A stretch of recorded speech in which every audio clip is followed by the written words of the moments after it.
Hey everyone, it's Daniel here from etfs. Hope you're all doing well. So the next 2 weeks are going to be really interesting. So this week we've got the tech earnings coming out, the heavy hitter tech companies coming out with earnings. We've got Meta, we've got Google, we've got Amazon, and much more this week, which is going to bring in a lot of volatility.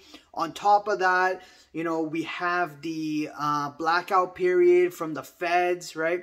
They're going to come out in the beginning of the first week of May, and we're going to get the FOMC meeting. We're going to get the rate hike decision. We're going to hear from Jerome Powell. What's the plans? Are we pausing? Are we hiking? What's going on? So let's talk about a couple of Fed members that came out and discussed a few things about rate hikes before the blackout period. So basically the article says from Bloomberg, Fed officials back another hike while watching banking fallout. So so this comes out on April 20th.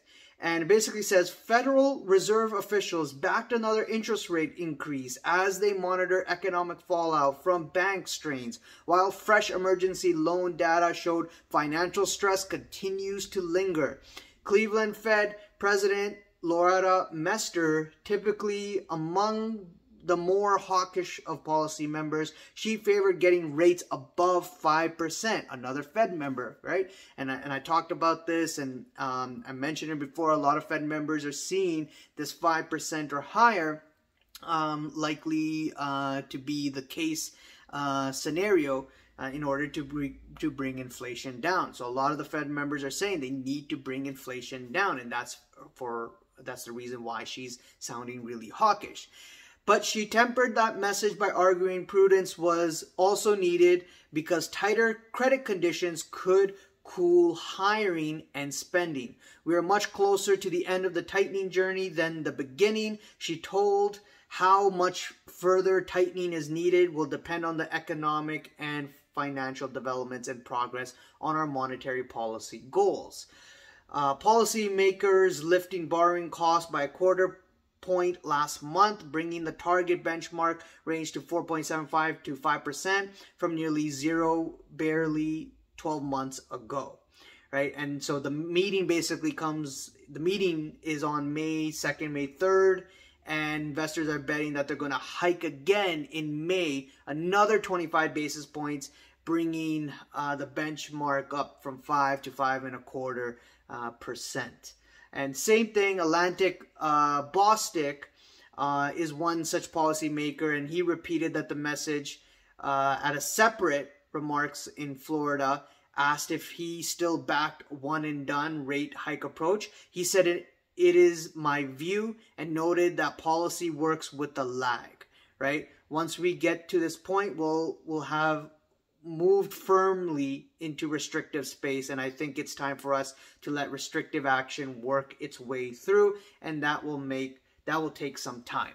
So very interesting, right? So you're getting the Fed members saying, okay, one and done. Some Fed members saying, yeah, we're going to hike, but we want to be careful with how the banking sector is playing out. Be, watching how the credit conditions are as well, because that can also be equivalent to a 25 basis point rate hike. So there is definitely worries about the banking sector, although they still want to fight inflation. And basically, from the sounds of it, a one and done scenario would basically mean that they're hiking, they're done. It's not considered a pivot, which a lot of people would think, but when they're done with their rate hike, it would be the end of it. It would mean that they would keep the rates higher for a long time because they want to see now, okay, we've done all this hiking in a very short period of time.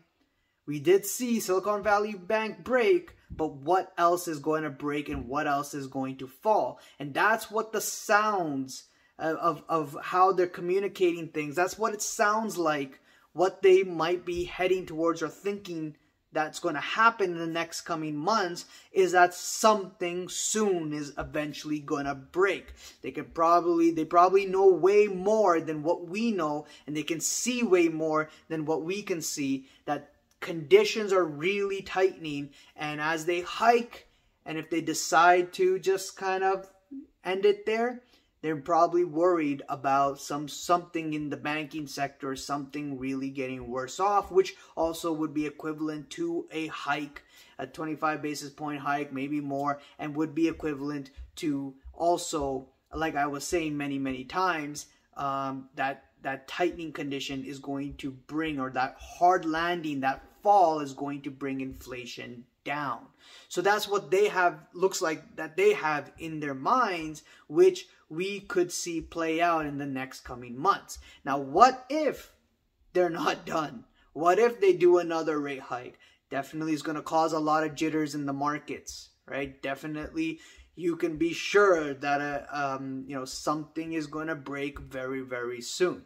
But if not, if it's a one and done, then we'll watch and we'll wait and see. Not considered a pivot. It just means that something could end up breaking and then hopefully reaching to their goal of the 2% target.